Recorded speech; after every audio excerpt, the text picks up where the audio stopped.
चलिए सीधा मुद्दे पर आते हैं। आज के इस विश्लेषण में हम एक ऐसे जीवन को करीब से देखने वाले हैं जो सच में बिल्कुल अविश्वसनीय है और उतना ही विरोधाभासी भी। जरा सोचकर देखिए, एक छोटा सा लड़का जो बचपन में गलियों में अखबार बांटता था, वही आगे चलकर पूरे देश की किस्मत बदल देता है।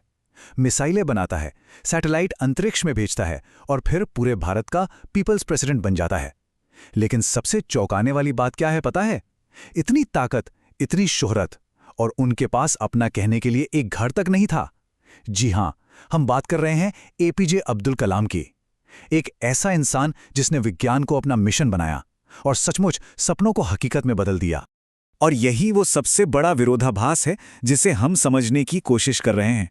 एक तरफ शुरुआत इतनी साधारण कि परिवार का पेट पालने के लिए अखबार तक बेचने पड़े, और दूसरी तरफ वही लड़का भारत के सबसे बड़े, सबसे महत्वपूर्ण सैटेलाइट और मिसाइल प्रोग्राम्स को लीड करता है। मतलब इतनी बड़ी सफलता।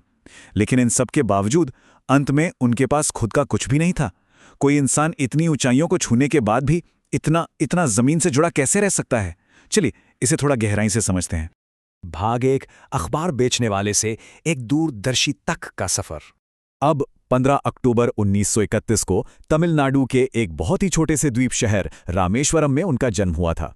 जाहिर है, एक गरीब परिवार में जन्म होने की वजह से शुरुआत बिल्कुल भी आसान नहीं थी। 40 के दशक की बात करें तो परिवार को सपोर्ट करने के लिए उन्हें अखबार भी बेचने पड़े। मजेदार बात यह है कि वे स्कूल में कोई टॉपर नहीं थे, बस एक औसत छात्र थे। लेकिन उनकी मेहनत करने की जो क्षमता थी ना, वो सच में असाधारण थी। फिर 50 के दशक में उन्होंने फिजिक्स पढ़ी और उसके बाद एरोस्पेस इंजीनियरिंग में कदम रखा। 60 के दशक तक आते आते वे इसरो और डीआरडीओ से जुड़ गए। ध्यान दीजिए, ये वो दौर था जब भारत तकनीक के मामले में दुनिया से बहुत बहुत पीछे था, और शायद बिल्कुल यहीं उन्होंने ये तय कर लिया था कि भारत को टेक्नोलॉजी के मामले में आत्मनिर्भर बनाना ही होगा। तो सबसे दिलचस्प बात यहां पर यह है कि ये जो पूरी की पूरी यात्रा थी, भारत की तकदीर बदलने का जो संकल्प था, वो शुरू हुआ था सिर्फ एक छोटे से सवाल से: क्या इंसान सच में आसमान जीत सकता है? बचपन में बस घंटों बैठकर आसमान को घूरना और यही सोचना। उनकी ये जो कभी ना खत्म होने वाली उत्सुकता थी ना, इसी एक सवाल ने उनके अंदर विज्ञान की वो चिंगारी भड़काई जिसने आगे चलकर पूरे भारत के भविष्य की दिशा ही बदल कर रख दी। भाग 2, गुप्त मिसाइल मिशन। 80 के दशक का वो समय याद कीजिए जब दुनिया के बड़े बड़े देश एडवांस रॉकेट बना रहे थे और भारत तो बेसिक तकनीक के लिए भी संघर्ष कर रहा था। लेकिन तभी पर्दे के पीछे कुछ बहुत ही बड़ा चल रहा था। डॉक्टर कलाम और उनकी टीम एक टॉप सीक्रेट मिशन पर दिन रात एक कर रहे थे। उनका लक्ष्य क्या था? भारत के लिए बेहद शक्तिशाली मिसाइलें तैयार करना, जैसे पृथ्वी, अग्नि और आकाश। और सच बताऊं तो ये सिर्फ मिसाइलें नहीं थीं, ये हथियार दुनिया के सामने भारत की एक बिल्कुल नई पहचान बनने वाले थे। इन प्रोजेक्ट्स को दुनिया की नज़रों से एकदम बचाकर भारी सीक्रेसी के बीच तैयार किया गया था। और फिर वो दिन आया जब पहली बार अग्नि मिसाइल का सफलतापूर्वक लॉन्च हुआ। पूरी दुनिया बस हैरान रह गई। अचानक से भारत अब कोई कमजोर देश नहीं रहा था। इस ऐतिहासिक कामयाबी के बाद ही पूरे देश ने अब्दुल कलाम को वो नाम दिया जो हमेशा के लिए अमर हो गया, भारत के मिसाइल मैन। लेकिन रुकिए, यहाँ एक और कमाल की बात है। उनका असली सपना कभी भी सिर्फ हथियार बनाना था ही नहीं। असल में उनका सपना तो भारत की युवा पीढ़ी को प्रेरित करना था। भाग 3, एक साधारण राष्ट्रपति का विरोधाभास। अब यहां पर आकर थोड़ा रुकते हैं। इतनी शानदार उपलब्धियां और देश के सबसे ऊंचे पद तक पहुंचने के बाद भी एक सवाल सच में दिमाग को झकझोर देता है। मिसाइल मैन ने बिना किसी लग्जरी के इतना सादा जीवन क्यों जिया? पीपल्स प्रेसिडेंट होने के बावजूद उन्होंने विलासिता को बिल्कुल पास नहीं भटकने दिया। कोई महंगी कार नहीं, कोई बड़ी सी जमीन जायदाद नहीं, और एक और बात जो शायद सबको ना पता हो, उन्होंने घर बसाने के लिए कभी शादी तक नहीं की। मतलब इतनी पावर वाले इंसान का ऐसा फकीरों वाला जीवन जीना वाकई में हैरान करता है। उनके जाने के बाद उनकी कुल संपत्ति क्या थी, आप सोच भी नहीं सकते। सिर्फ कुछ किताबें, कुछ बेहद साधारण कपड़े और थोड़े बहुत वैज्ञानिक कागजात, बस। पूरी जिंदगी की कमाई बस इतनी ही थी। उन्होंने अपना पूरा का पूरा जीवन, अपनी एक एक सांस केवल भारत को और यहाँ के छात्रों को दे दी। उनका ये जो 100% समर्पण है ना, ये उन्हें बाकी दुनिया के हर एक नेता से बिल्कुल अलग खड़ा कर देता है।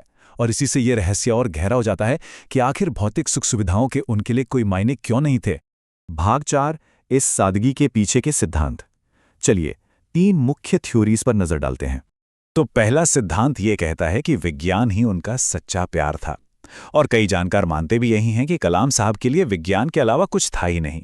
उनका पूरा का पूरा फोकस मिशन, रॉकेट और देश के विकास पर इस कदर था कि उनका समर्पण बिल्कुल सिंगल माइंडेड हो गया था।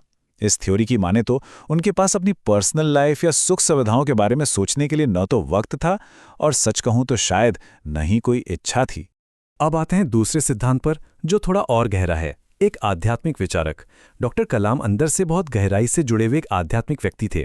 वे कुरान भी पढ़ते थे और भगवत गीता का भी गहन अध्ययन करते थे। विशेषज्ञों का मानना है कि उनका ये सादा जीवन कोई मजबूरी नहीं थी, बल्कि ये उनका खुद का लिया गया एक बहुत ही सोच समझकर किया गया फैसला था।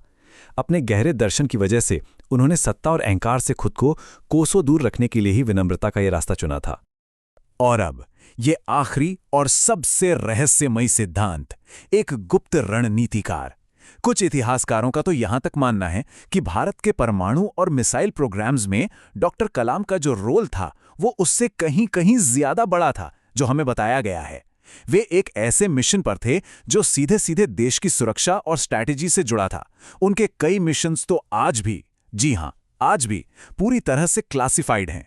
तो यह बहुत मुमकिन है कि आने वाले भविष्य में उनके इस रणनीतिक जीवन के कुछ और बड़े रहस्य दुनिया के सामने आए। भाग 5, सपनों की एक विरासत। 27 जुलाई 2015, यही वो दिन था जब उन्होंने इस दुनिया को हमेशा के लिए अलविदा कह दिया। उनकी पूरी जिंदगी तो प्रेरणादायक थी ही, लेकिन उनका अंत, वो भी कितना काव्यात्मक था ना। वे एक मंच पर छात्रों को पढ़ा रहे थे और वहीं लेक्चर देते देते वे गिर पड़े। सोचिए, मरते वक्त भी वे बिल्कुल वही काम कर रहे थे जो उनके दिल के सबसे करीब था, पढ़ाना। इस एक घटना ने एक शिक्षक और एक सपने देखने वाले के रूप में उन्हें हमेशा हमेशा के लिए अमर कर दिया। यही वजह है कि आज भी लाखों छात्र उन्हें सिर्फ एक पूर्व राष्ट्रपति नहीं, बल्कि अपनी सबसे बड़ी प्रेरणा मानते हैं। और इसी के साथ हम एक बहुत ही गहरे सवाल पर आकर खड़े हो जाते हैं। क्या डॉक्टर एपीजे अब्दुल कलाम सिर्फ एक महान वैज्ञानिक थे, या फिर क्या वे उस बहुत ही दुर्लभ पीढ़ी के आखिरी इंसान थे जिन्होंने अपना सब कुछ त्याग कर सच में पूरी तरह से सिर्फ देश के लिए अपनी जिंदगी जी ली? उनके इस निस्वार्थ चरित्र की गहराई यकीनन हम सभी को सोचने पर मजबूर कर देती है। इस एक्सप्लेनर से जुड़ने के लिए बहुत बहुत धन्यवाद। इस आखिरी सवाल पर एक बार विचार जरूर कीजिएगा।